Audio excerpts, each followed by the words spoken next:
Hi, welcome to the 2021 Clipper 17 CFQ. We're going to start right in the bumper here. Just put your finger in there, pull that cap out, reach in a little bit. You can see we've got your sewer hose here.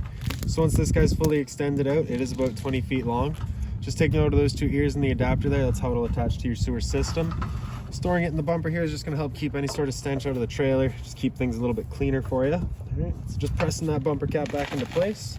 And then right down here, you can see you've got your sewer system. So that cap, you're just going to kind of press in, turn it off, pull it back. You can see it's got the exact same two ears there, so your hose will be attaching the same way. You're just going to press it on, give it that turn, and it locks into place. When you're dumping your tanks, you can see you got the black valve on the right there, gray valve on the left. Dumping your tanks, you're going to do that black valve first. So the black valve is controlling your black tank, which is filled from your toilet. So of course, your dirtiest water, you want to do that first. And then at the gray valve here, that's controlling your tank, your gray tank, which is filled from your sinks and your shower. So typically cleaner water, we'll dump that out last just to help keep that hose a bit cleaner. All right, in the corner here, as well as in each corner of the trailer, you've got these stabilizer jacks. So what they'll do is they'll just come down, contact the ground, another 1/8 turn or so just to firm them up, and they'll just get rid of any sort of bounce or sway that you got in the unit right now. Straight up from that is your hot water tank. So you just get this keyway there, just line that up and you can pop it on open. Controls for turning it on are just inside. However, before you turn it on, you just want to hit this relief valve right there. Make sure that bit of water comes out.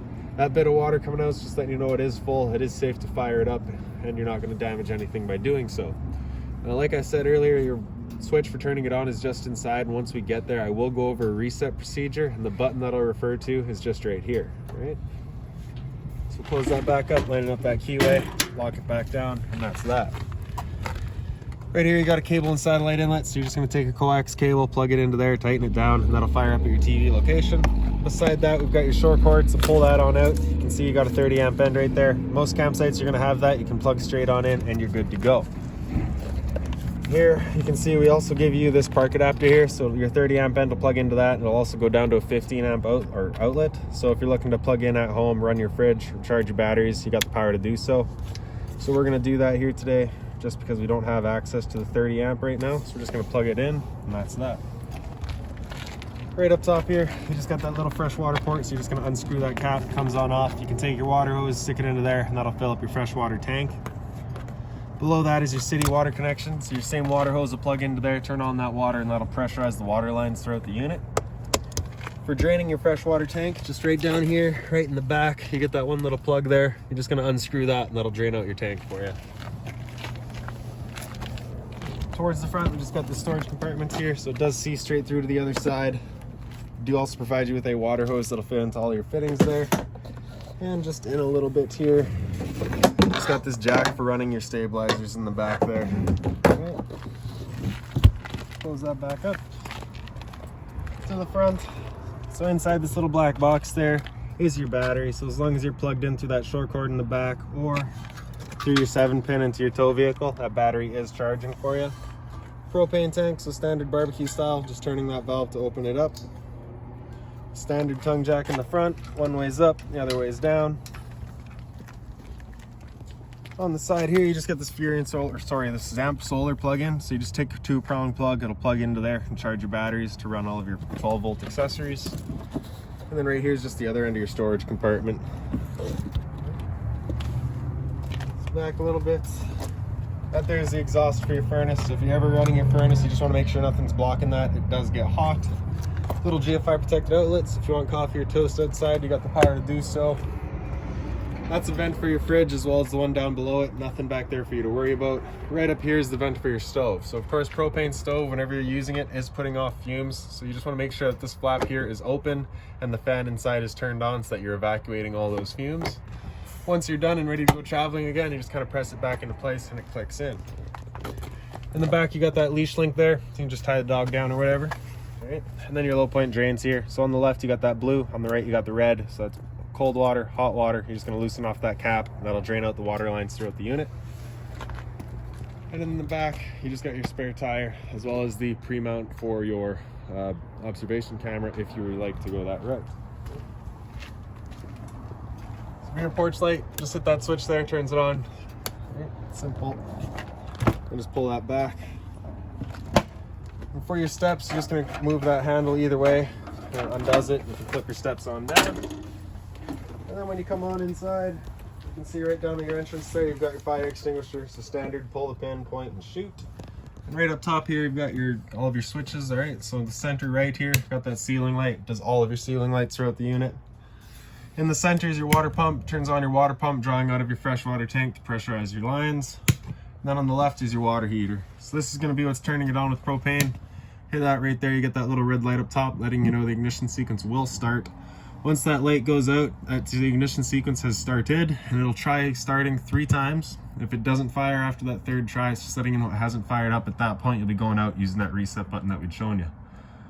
So stood right here, you can actually hear that where the flame going. We know it's good. To the very top, we got your actual monitor system. So we got battery. Because we're plugged in right now, we're currently C for charging, G would be good, F is fair, and L is low. Get your fresh tank level, so as you fill that up, it'll go to 1/3, 2/3, and full. Same idea for your black and your gray. All right. Right down here, you got your awning. So just press and hold extend, and that awning will make its way out. Obviously, we can't quite get all the way out today, but once you get out to the end, you'll just see a little flap come down off of that tube, and that's going to be as far out as you're looking to go. Another thing to keep in mind is you just want to make sure that that fabric stays over top of your tube. You don't want it coming underneath. If it were to come underneath, it's just going to hold water, accelerate the growth of mold and mildew. Now, if it starts raining, it's going to be holding water anyways. So what you can do is you can just come to this knob here, make sure that's loosened off, and just kind of pull it in. You see it slides in. Tighten down that knob to lock it into place. Whoops. Tighten it down. All right, and there you go. You can see that then changes the pitch of the awning out at the head, allowing water to then flow off. Okay. Before we bring it back in, we're just going to loosen that off, make sure they're fully extended. Then we're just going to press and hold the track, and that awning will make its way back in. Again, just making sure that the fabric is over top of the tube. And another thing to keep in mind is once you get up to about 15-20 kilometers an hour wind, you want to bring it back in just because it does catch the wind and you do run the risk of bending your arms. And that's that. All right. So inside here at the front, we've just got the closet and storage space on either side. The little side tables up at the head. Then you can see right this little binder here. It's got all of your owner's manuals, all of your papers, all of your keys, any remotes, anything like that for the unit is going to be right here for you. And if we just pick up the foot of the bed, get access to a little storage compartment there. Also up at the head of the bed, you just got the USB charging on the one side as well as power outlets on both. And right above the head, you just get this one light on its own center push button there. Right? Okay, so up on the wall here, we've got your GFI protected outlet. So test in the center, test on the left, reset in the center.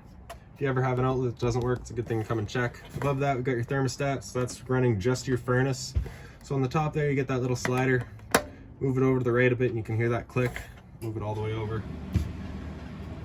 And that'll turn on your furnace. So temperature selections is basically anywhere in the center, but we're just gonna fire it up so we got it all the way over to the side. Your furnace is just right here. So as soon as it fires up, you'll pretty well feel that heat coming through it. For moving your air around, you just kind of got that one duct there that you're just gonna be pointing.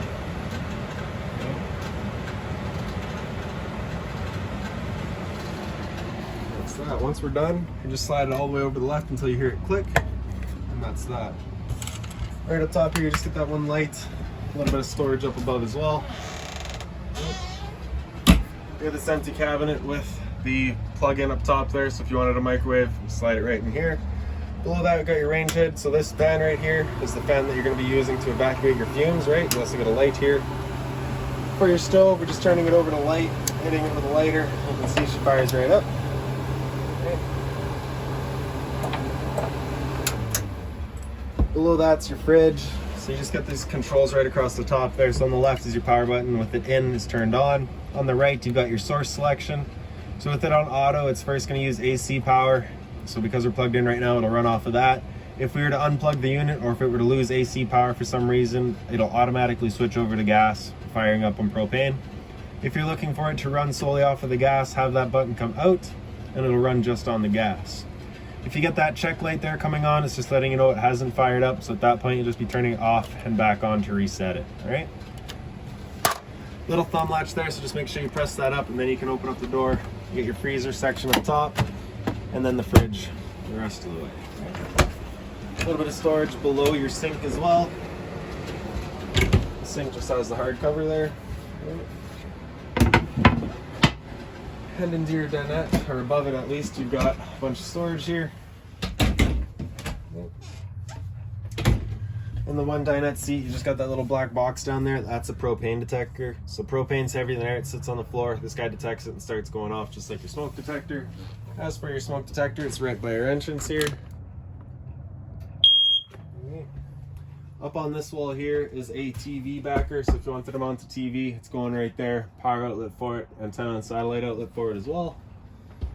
Emergency exit, you're just gonna pull that red tab to get rid of the screen, take this handle, throw it outside, and hop on out. All right. Okay, and we'll go up into the bathroom now. So your light switch is just up on the wall here. It's storage across the back.